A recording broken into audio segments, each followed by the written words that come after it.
সময়টা এতটাই খারাপ, কেউ একটা টাকা খরচ করার সাহসও পাচ্ছে না। ঠিক। আপনি বসুন, আমি চা করে আনছি। না না, আপনি খেটে খুটে এসছেন, আজকে চা খাবো না। আমাকে আবার বেরোতে হবে, খিদিরপুর ডকে যেতে হবে। ওই কয়েক দল মিলিটারি আসছে, জাপানিগুলোর সঙ্গে লড়াই করার জন্য এই কলকাতাকেই ঘাঁটি করতে হলো ওদের। যত সব। আমি হাসি, হ্যাঁ।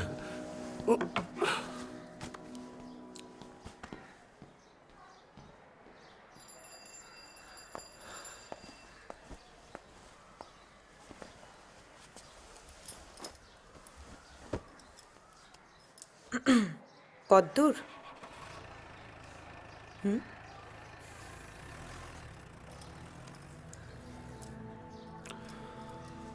ভালো লাগছে না সত্য।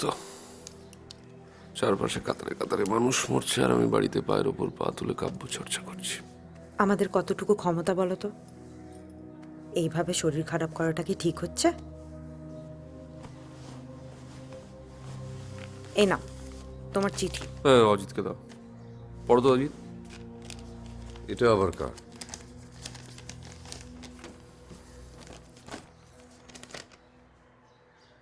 বুদ্ধিসাগরে শুভমকেশ বাবু, আপনিও অজিতবাবু আমার নববর্ষের শুভেচ্ছা গ্রহণ করবেন। রামেশ্বর রায়।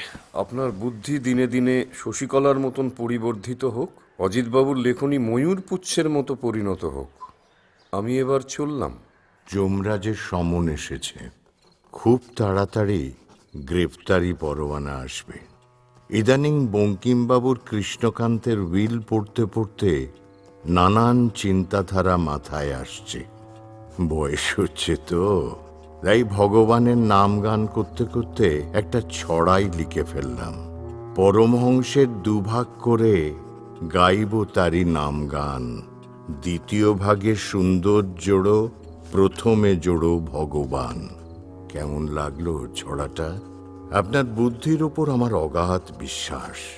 বিদায়। পুনশ্চ আমার শেষ স্মৃতিস্বরূপ এই চিঠিটি যত্ন করে রেখে দেবেন। আপনি 5,000 টাকা পেলেন কিনা তা আমি বৈকুণ্ঠ ধাম থেকে নজরে রাখব। পুনর্গমনায় চ, রামেশ্বর রায়।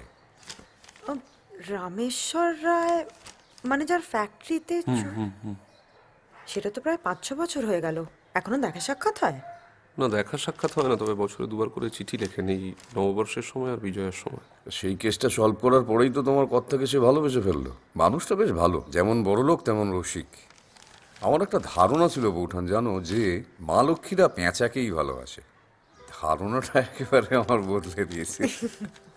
আচ্ছা, একেবারে ব্যোমকেশ, ওই একটা ব্যাপার আমি বুঝলাম না, 5,000 টাকাটা কি বলো তো? বয়সের সাথে সত্যি সত্যি ভীমরতি ধরেনি তো? পিতামহ ভীষ্মের কি ভীমরতি ধরেছিল? তোমার কি মনে হয় রামেশ্বর বাবু পিতামহ ভীষ্ম? আমি জানি না। দাও দাও, ওই আমি দেখো তো। দেখছি।